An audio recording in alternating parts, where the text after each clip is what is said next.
वादी कश्मीर के मौसम के अंदर लगातार तब्दीली जो है दिन ब दिन रोनुमा हो रही है। इस वक्त हम शायद मुकाम गुलमर्ग के दामन यानी द्रंग में मौजूद है। दिन के साथ साथ रात के टेम्परेचर में काफ़ी ज़्यादा गिरावट जो है वो महसूस की जा रही है, क्योंकि कुछ ही दिन अब चिले कलान में बचे हुए हैं। इस हवाले से पहले ही चिले कलान के तेवर जो है घाटी के कई इलाकों में देखने को मिल रहे हैं।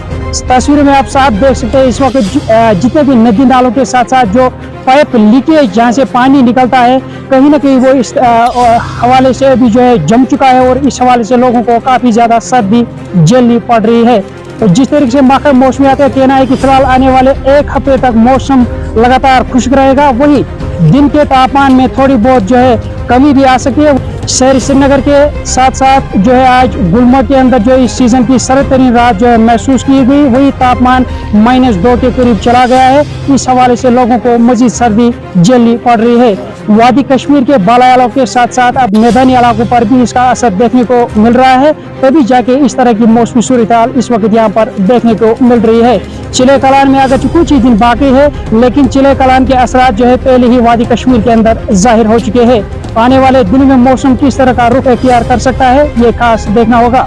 आदिल डार, वॉइस टीवी उर्दू, गुलमर्ग, कश्मीर।